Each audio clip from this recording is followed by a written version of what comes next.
ലേഖയെ വിവാഹം കഴിച്ചതോടെയാണ് എം.ജി. ശ്രീകുമാറിൽ നിന്നും പ്രിയപ്പെട്ടവരെല്ലാം അകന്നുപോയത്. ബന്ധുക്കളും വീട്ടുകാരുമെല്ലാം അതിനുശേഷം എം.ജിയുമായി യാതൊരു ബന്ധവും പുലർത്താതെ പോവുകയായിരുന്നു. അത് മുതലെടുത്ത് കുറേ പേരുമുണ്ടായിരുന്നു. എങ്കിലും ഇപ്പോഴിതാ വർഷങ്ങളോളം നീണ്ട കാരണമില്ലാത്ത ആ പിണക്കമെല്ലാം അവസാനിച്ചിരിക്കുകയാണ്. കഴിഞ്ഞ മാസമാണ് വർഷങ്ങൾ നീണ്ട ആ പിണക്കം അവസാനിച്ചത്. എം.ജി. ശ്രീകുമാറിന്റെ എറണാകുളത്തെ വീട്ടിലേക്ക് ചേച്ചി ഓമനക്കുട്ടിയും മകൾ ലക്ഷ്മിയും അപ്രതീക്ഷിതമായി കടന്നുവരികയായിരുന്നു. വീട്ടിലെത്തിയ ചേച്ചി അനിയനായ എം.ജിയെ കെട്ടിപ്പിടിച്ചുകൊണ്ട് "എടാ, എന്തിനാടാ നമ്മൾ 10-15 വർഷം മിണ്ടാതെ ഇരുന്നത്" എന്ന് ചോദിച്ച് കരയുകയായിരുന്നു. അക്കൻ എന്നാണ് എം.ജി ചേച്ചിയെ വിളിക്കുന്നത്. ഏറെ വികാരാധീനമായ ആ നിമിഷത്തിൽ ചേച്ചി എം.ജിയുടെ ഭാര്യ ലേഖയെയും കെട്ടിപ്പിടിച്ച് കരയുകയും സ്നേഹത്തോടെ ഉമ്മവെക്കുകയുമായിരുന്നു. വർഷങ്ങൾക്ക് ശേഷമുള്ള ഈ ഒത്തുചേരൽ ഇപ്പോഴും പൂർണ്ണമായി വിശ്വസിക്കുവാൻ എം.ജിക്കും ഭാര്യയ്ക്കും കഴിഞ്ഞിട്ടില്ല. അത്രമേൽ സ്നേഹമുള്ളൊരു കുടുംബമാണ് അവരുടേത്. എന്നാൽ ലേഖയുമായുള്ള വിവാഹശേഷം എം.ജിക്ക് അവരെയെല്ലാം നഷ്ടമാവുകയായിരുന്നു. വീട്ടിൽ നിന്നും തിരികെ മടങ്ങുന്നതിന് മുൻപ് അനിയത്തിയായ ലേഖയ്ക്ക് മനോഹരമായൊരു സാരിയും സമ്മാനിച്ചാണ് ചേച്ചി ഓമനക്കുട്ടി യാത്രയായത്.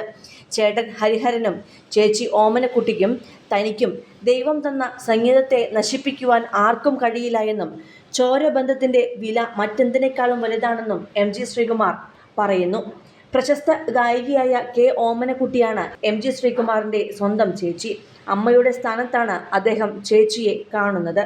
എന്നാൽ കഴിഞ്ഞ 10-15 വർഷത്തോളമായി ഇരുവരും തമ്മിൽ യാതൊരുവിധ സംസാരവുമില്ലായിരുന്നു. ചേച്ചിയുമായുള്ള പിണക്കം മാറിയതിനു ശേഷം തിരുവനന്തപുരത്തുള്ള തങ്ങളുടെ തറവാടായ മേടയിൽ വീട്ടിലേക്ക് എം.ജിയും ലേഖയും വീണ്ടും എത്തിയിരുന്നു. ആ സന്ദർശനത്തിന്റെ ചിത്രങ്ങൾ സോഷ്യൽ മീഡിയയിലൂടെ ഇരുവരും പങ്കുവെക്കുകയും ചെയ്തിരുന്നു. ഓർമ്മകൾ ഓർമ്മകൾ ഓടക്കുഴലൂതി മേടയിൽ വീട്ടിൽ ഒരുപാട് ഓർമ്മകൾ എന്ന അടിക്കുറിപ്പോടെയാണ് ചേച്ചിക്കൊപ്പമുള്ള ചിത്രം എം.ജി. ശ്രീകുമാർ പങ്കുവച്ചത്.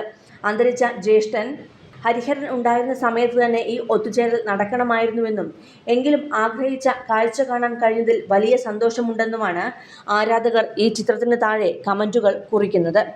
ഇതേക്കുറിച്ച് എം.ജിയുടെ ഭാര്യ ലേഖയ്ക്കും ചില കാര്യങ്ങൾ പറയാനുണ്ടായിരുന്നു.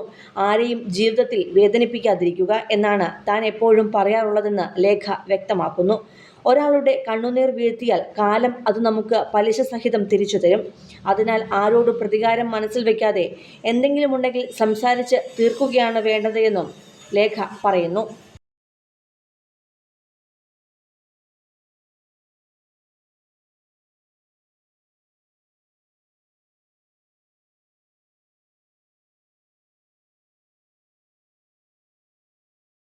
കൂടുതൽ സിനിമ, സീരിയൽ, ചാനൽ വാർത്തകൾക്കും നിങ്ങളുടെ പ്രിയപ്പെട്ട താരങ്ങളുടെ എക്സ്ക്ലൂസീവ് അഭിമുഖങ്ങൾക്കുമായി സബ്സ്ക്രൈബ് ചെയ്യാൻ മറക്കല്ലേ.